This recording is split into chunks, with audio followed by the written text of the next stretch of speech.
Hi, I'm Max Keiser. This is the Keiser Report. Yeah, we started the global insurrection against banker occupation. It takes many names now. Revolutions in Tunis, Cairo, Occupy Wall Street. But it started right here on this show, the global insurrection against banker occupation. Stacy Herbert, tell us more.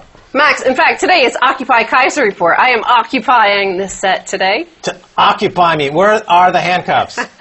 Actually, Max, you have been drudged. Yes, Keiser Report made it to the front page of the Drudge Report. Roseanne Barr, behead bankers, rich who won't give up wealth. Now, I want to point out that this is also a right-wing site that celebrated when a black man was killed in Georgia recently. They whooped it up when a Muslim guy, an American citizen, was assassinated without any due process, no evidence ever even presented. Yeah, well, those people didn't have the advantage of being white, did they? And you know, last week we covered Alessio Rastani, who broke through the matrix, broke through the mainstream media, and caused an uproar when he said that Goldman Sachs rules the world. Well, he was invited onto ITV News, and he was there this week, and here's a video of him where he's asked. First they show this little clip where he says Goldman Sachs rules the world. The audience booed him, and then this is what he says. If you're thinking that your government's out there, hey, Mr. Cameron, Mr. Obama out there is in control, guess what? They're nothing more than slaves to the capitalist gangbang. That sounds kind of a leftist thing to say, but guess what? That is true. Yeah, this is fascinating that this Rastani guy on the BBC and British television is simply stating some simple truths about the banking industry, and it's become suddenly a cause celeb, like, oh my gosh, what do we do about these rogue bankers, these banking terrorists, and as if it's something new. But of course, it's the reason why David Cameron is finding it very difficult to manage that country's affairs, along with George Osborne, is because it's been infiltrated by banking terrorists in the city who support him, and he's simply there as a suppository salesman trying to shove up the schwing of the British people lies concocted by the banking industry. Well, again, going back to Drudge being soft on crime, in America, a gangbang would get you the electric chair in many red states. That's right, but not in Britain or in America. If you're a gang-banging banker, then you get a reality TV show. Now, let's move on to Occupy Wall Street, because we have said that one of the shortcomings of this movement is that they haven't targeted towards those responsible, the gangbangers behind it all. I want to show you this little video from Occupy Wall Street, San Francisco. Jamie Dimon, come out from that lofty tower that you live in that probably costs $40 million. Come on out. I'm going to tell you something, Jamie Dimon, right here, right now, today. You will not get my home. Yeah, Jamie Dimon.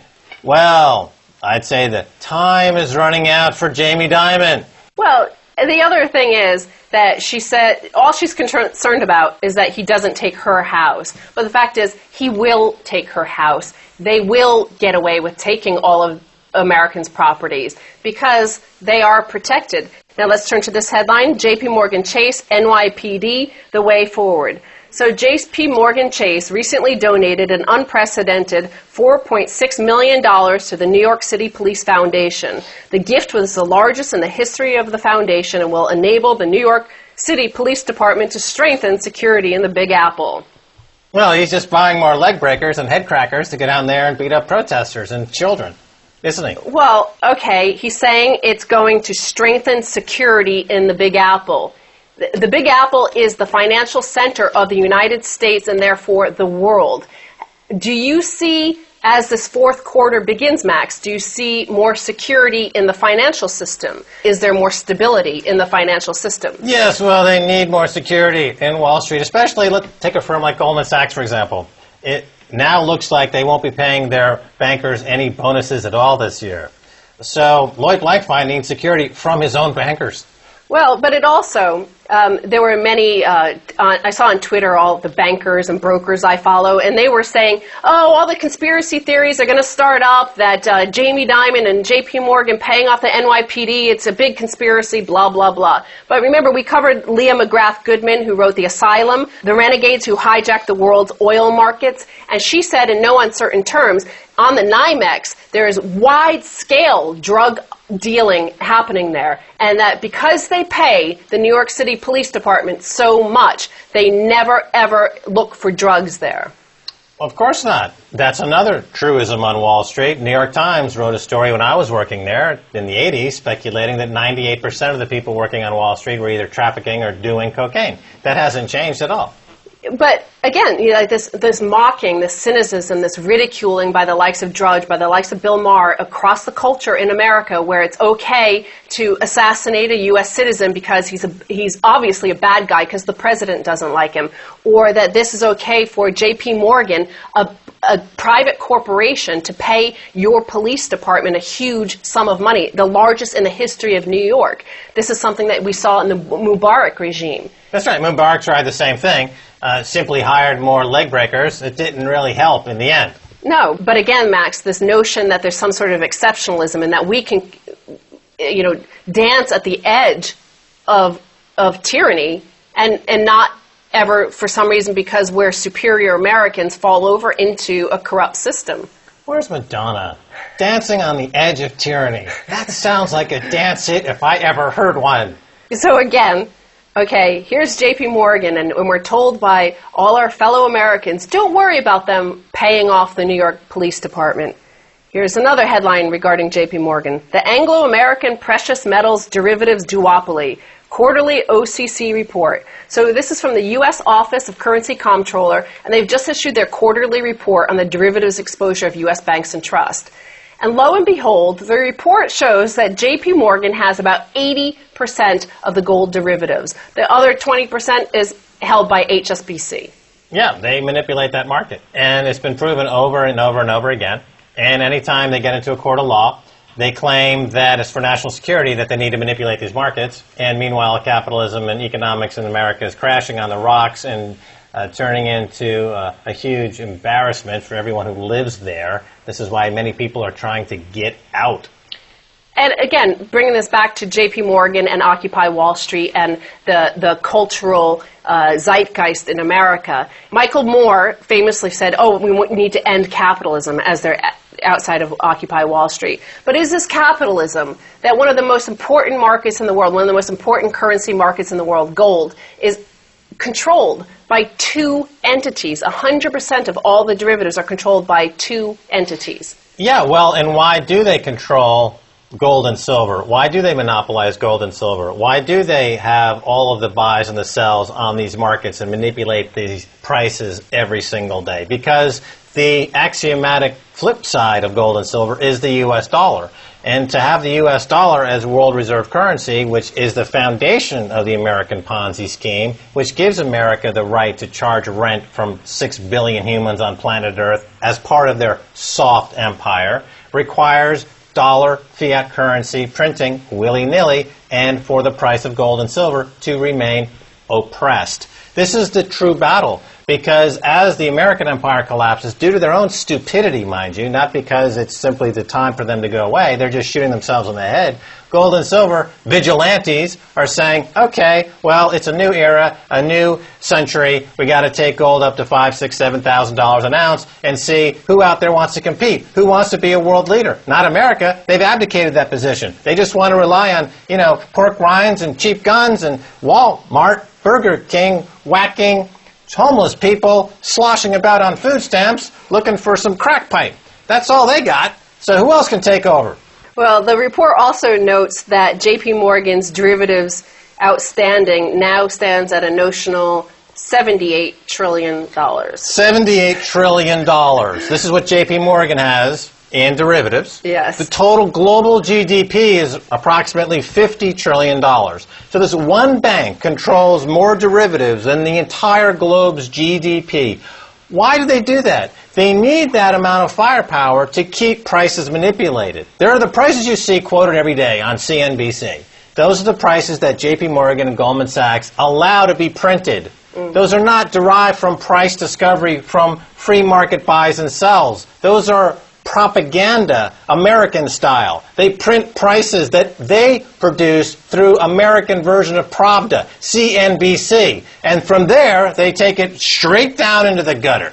Well, for those who are going to try to press the propaganda that, oh, these are just notional values and it's all hedged and it's netted out, of course, the counterparty risk, as we saw with AIG or Lehman Brothers, it could disappear like that. The counterparty risk is austerity measures in Greece, all over Europe, all over the world. That's the hedge against abuse in the derivative markets, and this is what's driving the global insurrection against banker occupation. This is what's driving fiat money to the curb. This is what's driving the move to gold and silver. This is why Jamie Dimon has to hire cops to protect him against his own bankers who are not getting bonuses because he's a frickin' pig.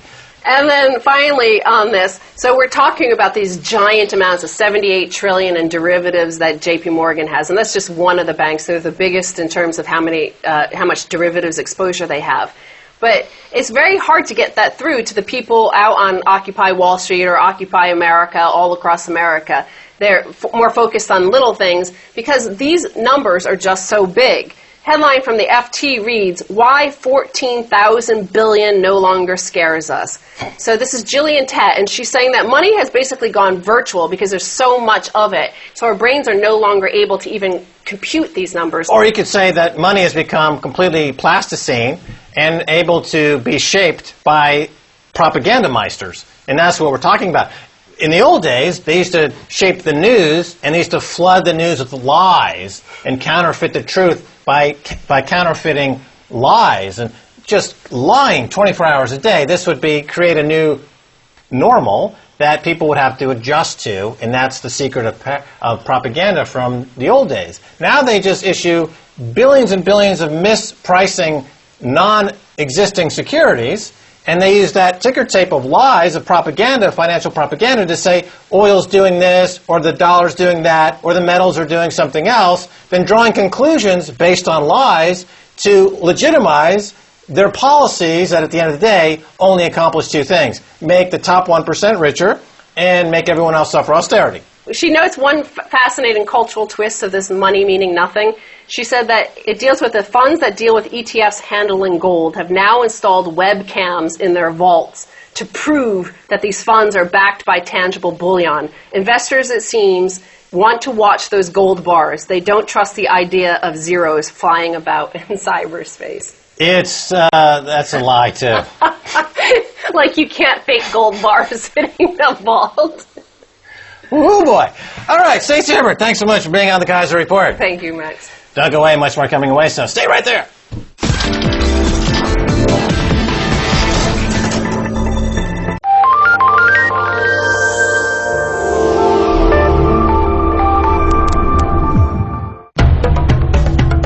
Even the rocks of this ancient land are sacred. Here, magic is the essence of life. Whether it is a Buddhist prayer or a shamanistic ritual, on the crossroads of two religions, faith is strong and spirit is high.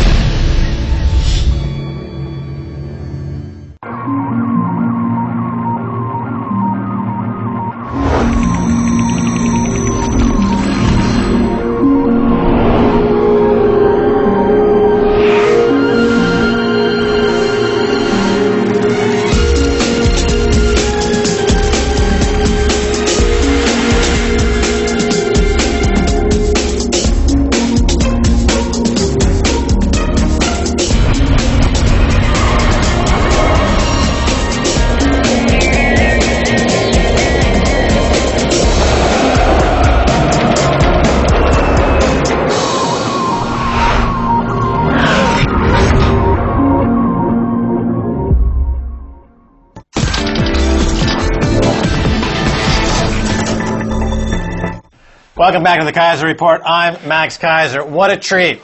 This is the book. If you don't have this book already, you've got to get this book. The author, Satyajit Das, is with us here. Well, welcome to the Keiser Report. It's very nice to be with you. Nice of you to ask me. All right, so this is the book, Extreme Money. And it's a fantastic book because a lot of people say, the problem is you've got all these weapons of mass financial destruction. But that's a very obtuse phrase. They're not sure what that means. And yet here is a multiple hundred-page book that describes exactly this. Is it not the financialization of everything has created this bizarro world of extreme money? I think you've got to go back in time. Money used to be something really simple. It was basically a mechanism for exchange. You know, you wanted me to do something for you, paid me. I wanted you to do something, I paid you. The second thing was a store of value. So I saved, put the money away, could consume at a future date. Somewhere in the 70s and the early 80s, it went completely haywire. Right, but we know what happened in the 70s. The Black-Scholes option pricing formula came around. The option pricing formula for volatility was invented so that risk or volatility could be traded separately from reward, so to speak. That they kind of split the atom of capitalism. Where am I wrong in that thinking? I think you're right, but I think the risk comes second. There's the first part. Once you stripped money away from this idea of real things, what it became was like a strange world which went round and round and round and round. I'll give you a very good example of that. If you take CDOs, collateralized debt obligations, the most interesting thing about them was by, say, 2005, you were using that to buy, not real things, you were using debt to buy other debt, which then bought other debt, and it just kept going down the chain. But the second part, you've hit the nail on the head. The second part of financialization was interesting, it was risk. Now, originally, when you had risk, it was kind of simple, but somewhere in there, people found a way to effectively strip it apart and trade it. Now, I believe greatly in what I call the law of conservation of risk, which is risk cannot be lost. All you can do is shuffle it around and give it to somebody else. The point here is some people might be able to bear the risk better because they've got offsetting positions. But what Black-Scholes does, and the key to understanding Black-Scholes, the whole option pricing framework, is we now understand risk, and more importantly, we can dynamically hedge it. So banks and everybody else get into the idea that we understand risk, we know exactly what it is, and we can lay it off and hedge it. And that insight about risk created this cult that we actually got rid of uncertainty. We could make things certain. And everything in finance was now driven by more and more debt, because if you don't have uncertainty, then you can take on more debt, because the problem of not paying it back goes away to some degree. And that was the key. Now, you said something very interesting, the conservation of debt and hedging. Now, people are curious why this wealth and income gap keeps spreading more and more. Can we say that those who are controlling the capital, they are creating the volatility, and yet they're completely hedged, but the crashing markets, the policy reactions, the panicked policy reactions end up where the masses are being asked to absorb the austerity? All bankers are capitalists when they're making money. The moment they lose money, they become socialists and line up with their tin cups along with everybody else, get the taxpayer to pay. But you've hit the nail on the head in terms of a very interesting interaction between the average person and finance. Now, everybody has conspiracy theories. You know, everybody assumes in a dark room somewhere people sat down and plotted this out down to the last T. It wasn't. It was accidental. A whole series of things fell into line. And while these developments in risk were going on, parallel to that, there was a problem, which is in income inequality. People were getting poorer. So what did we do when people got poorer? We basically democratized credit and said, hey, you want that car? You may not earn enough, but we'll lend you the money. And that led down this path of basically creating income inequality. And there is a social element to this. It's about slavery. Because you can make people slaves in different ways. One is once you get them to borrow and they owe you money, they become slaves as well. So there's a bunch of people, financiers now, who are propelled into the center stage of all of this, where they control this entire process, purely accidentally. But the one thing about financiers is they're smart. When they see something which has advantages, they take advantage of it, so they propel themselves into the centerpiece. The other thing that you mentioned, which I think is really fascinating about the whole period of history, is what was really going on is a reaction to a whole bunch of things. Like, for instance, in the 1970s we had stagflation. Keynesian mixed economy wasn't working, so people said, well, what can we try? Let's try a bit of deregulation. Nobody actually knows whether it worked or not. I mean, Ronald Reagan is the beatified, a person on the far right, except he ran the biggest deficits up till that point in time. People forget that. On the other side, Bill Clinton is supposed to be left of center, yet he ran the most right-of-center financial policies known to mankind. So there was just mixture. So essentially we had this dilutive process where political ideology became unhinged because nobody really knew what to do. And the financiers said, hey, efficient markets and we are the answer. So they were able to almost combine political power, economic power, financial power in this one person, which of course now we know has backfired. Talking about this historically over the past few decades and since the creation of the modern derivative era. Now, after options and listed options Chicago Board of Options Exchange were created. You had a few years of high-level inflation. Yes. Paul Volcker came in. He raised interest rates to 18%. It peaked at 18%. LIBOR. Prime peaked at 21. I remember the day. And it peaked around 1980. And then Reagan came in. Now, from 1980 until very recently, you've had the longest bond market rally in the history. Sure. So the people who, for 20, 30 years, who have become debt slaves, but they did so on the back of a rising bond market or lowering Sure. interest rates. Absolutely So correct. they were unaware of the fact that even though they were spending lots of money and they were taking loans out against their house, they were actually going broke. Then suddenly, 2 or 3 years ago, the party ended. Suddenly, houses are underwater. Correct. Suddenly, people are now finding themselves as debt slaves. But this was not something that just happened. No. It's taken 30, 40 years. But the point you make is interesting. There's nothing wrong with debt per se. Debt assumes a couple of very important things. Firstly, what you've bought with it produces income. So basically, you have the income to pay back the interest and the principal. But also what you have is whatever you've bought with the debt keeps its value. Now, you hit the nail on the head. Houses were the key thing here. And when houses fall in value, you were never going to earn anything. Your principal resident isn't actually a source of income. So basically, you were never going to pay it back. Right. In fact, it was negative income because of all the subsidies. Absolutely. And all the subsidies gradually are unaffordable now. So under those circumstances, you get into problems. What do you make of the current interest rate policy of Federal Reserve banks around the world? Zero interest rate policy. It seems forced. Quantitative easing, 1, 2. Forced. Keeping interest rates artificially low. Isn't it just perpetuating the Ponzi? Well, they are to some degree, but the Ponzi now is the government's, because the governments actually took over the debt from the private sector because they had to through the banking system when the banking system became literally insolvent. And now what we're seeing is a concerted effort by the central banks to keep interest rates low because they know, for instance, take Japan. It's got 200% debt to GDP, though that's gross debt, not net. But if you push up interest rates from 1% to 3%, well, Japan basically goes out the back door quicker than you can blink. So everybody actually has to keep interest rates. Now, the most interesting recent example is Ben Bernanke and the twist. But basically what he's doing is pulling down the long end of the curve. He's saying all sorts of things like mortgage refinancing. Got nothing to do with mortgage refinancing. He wants to create greater capacity for the federal government to basically spend more money. I want to stick on this Fed thing for a second because the Fed under Greenspan and now with Bernanke has been completely politicized. And yet they're supposed to be independent.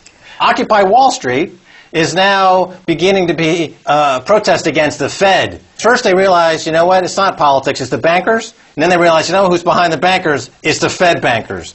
You know, and they're moving in that direction. And you've got a big uptick in Ron Paul, who's made this an issue. Absolutely. So they're not independent. It's become politicized, and yet they say they're independent. So how do we rectify that problem? Well, I think firstly you've got to break the finance-government complex. You've got to break that. Same as the defense-industrial complex from the 1950s. You've got to break that, which is you've got to change campaign finance.